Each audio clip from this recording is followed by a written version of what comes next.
రోజు విమర్శలు ప్రతి విమర్శలు చేసుకుంటూ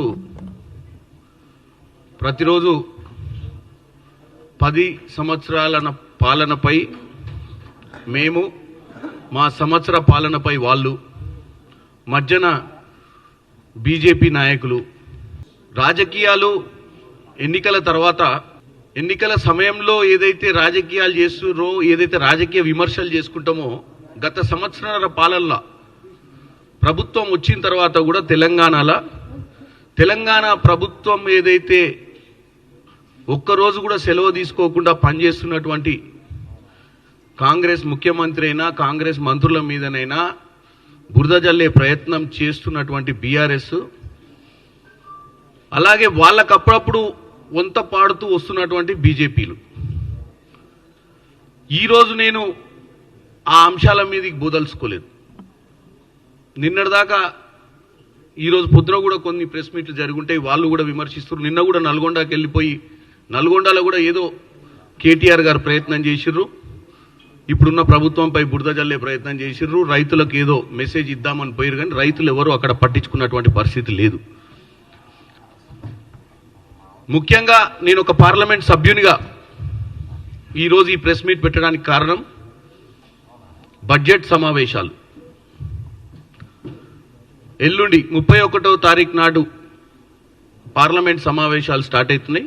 ఇటు పద్మ అవార్డుల విషయంలో ఏదైతే బాధ్యతారహితంగా మాట్లాడినటువంటి బండి సంజయ్ గారైనా, RRR విషయంలో వాస్తవాలు అన్నీ తెలిసి బాధ్యతగా ఉన్నటువంటి లక్ష్మణ్ గారు ప్రజల తప్పుదో పట్టించి కాంగ్రెస్ని ఇరకాటంలో పెట్టే ప్రయత్నం చేసేదాన్నైనా, కిషన్ రెడ్డి గారు దావోస్కి హైదరాబాద్ కంపెనీలు పోయి గాఢ పోయి మాట్లాడుకోవడం ఎందుకు, ఈయన్నే బంజారాయిల్స్ రోడ్డు అవతలు వచ్చి మాట్లాడుకోవచ్చు కదా అని చెప్పేటువంటి సందర్భం వరకు ఇవన్నీ కూడా పక్కన పెట్టాల్సిన అవసరం వచ్చింది. ఈరోజు మీరు విమర్శించిర్రు, మేము అడుగుతున్నాము ప్రజల ముందు మీ అందరినీ.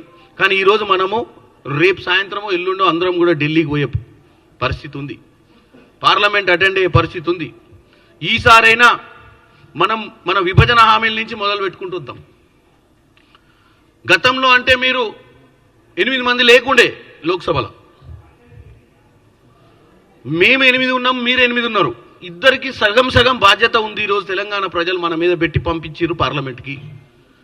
ఈ బడ్జెట్లో మనం ఎంత తీసుకురాగలుగుతామో అనేది ఇంపార్టెంట్. పద్మ అవార్డుల లెక్క ఎందుకు ఇస్తాము, ఎందుకు ఇయ్యరు, మీరు అడిగిర్రా, మీరు అడగలేదా, ఆయనకి ఇస్తారా ఈయనకి ఇస్తారా కాదు, మనం ఎన్ని తీసుకొచ్చినాము, అది పద్మ అవార్డులైనా రేపు తెలంగాణకు రావాల్సిన నిధులైనా ఎన్ని తీసుకొచ్చినాం అనేదే లెక్కలకు వస్తుంది.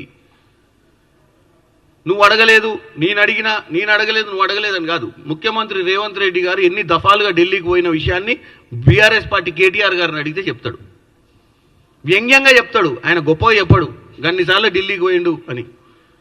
అన్నిసార్లు ఢిల్లీకి ఎందుకు పోయిండో బీజేపీ నాయకులకైతే గ్యారంటీ తెలుసు.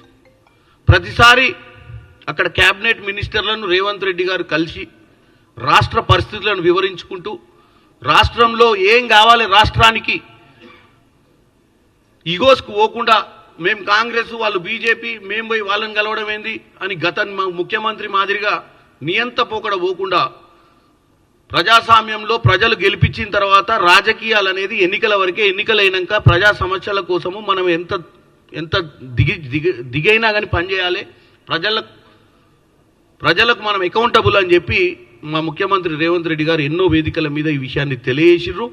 ఈరోజు 8 మంది బీజేపీ ఎంపీలకు 8 మంది కాంగ్రెస్ ఎంపీలు ఈరోజు రానున్న నెల అంటే ఇప్పుడు 12 రోజులు 13 రోజులు ఈ సమావేశాలు నడుస్తాయి. తర్వాత మళ్ళీ మార్చిలో మొదలై ఏప్రిల్ కల్లా మన బడ్జెట్ అనేది క్లారిటీ తోటి రాబోతుంది. కాబట్టి ఈ సమయంలో మనం మాట్లాడాల్సిన అవసరం ఉంది. మనం అందరం కలిసి కూర్చున్నా తప్పులేదు.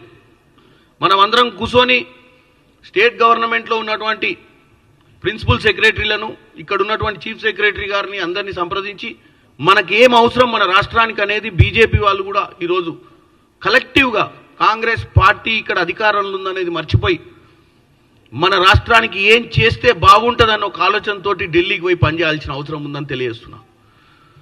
పాలమూరు రంగారెడ్డి లిఫ్ట్ ఇరిగేషన్ని జాతీయ హోదా కోసం నుంచి మొదలు పెడితే, విభజన హామీలో ఐఐఎం ఆంధ్రప్రదేశ్కి ఆల్రెడీ వచ్చింది, మనకు రాలేదు. బయ్యారం స్టీల్ ప్లాంట్ ఈరోజు చిన్న చిన్న విషయాలు ఐపీఎస్ క్యాడర్ రివ్యూ కూడా 2021 నుంచి పెండింగ్ ఉంది మనకు. ఇట్లా అంశాలు చాలా ఉన్నాయి. ఈ అంశాలన్నీ కూడా మీ దృష్టిలో ఉన్నాయి, మా దృష్టిలో ఉన్నాయి. మీరు ఇంకా అధికారంలో మొన్ననే నేను మా ఎంపీలు మా ముఖ్యమంత్రి గారితో వెళ్ళి ఈ విషయాలను రాష్ట్రం నుంచి క్యాబినెట్ మినిస్టర్గా ఉన్నటువంటి కిషన్ రెడ్డి గారి ఇంటి దగ్గర చర్చ కూడా చేసినాం అన్ని అంశాల మీద. ఆ లెటర్ కూడా మీకు మేము రిలీజ్ చేయడం జరిగింది గతంలో. ఇప్పుడు ముఖ్యంగా ఈ బడ్జెట్లో మన రాష్ట్రానికి మీ అందరికీ తెలుసు, హైదరాబాద్కి RRR అనేది ఒక లైఫ్ లైన్. హైదరాబాద్ RRRకి సంబంధించి 34,367 కోట్లు అందాదా మనకు ఖర్చు వస్తుందని గడ్కరీ గారిని కలవడం జరిగింది. గత ప్రభుత్వంలో నార్థన్ పార్ట్ అక్వజిషన్ అయిపోయింది. సదర్న్ పార్ట్ అక్వజిషన్ కోసం కూడా మనం వీలైనంత మటుకు ఈ 350 కిలోమీటర్ల ఈ రింగ్ రోడ్ RRR వల్ల తెలంగాణ రాష్ట్రానికి ఇది ఒక life line. Total Telangana 50% urbanise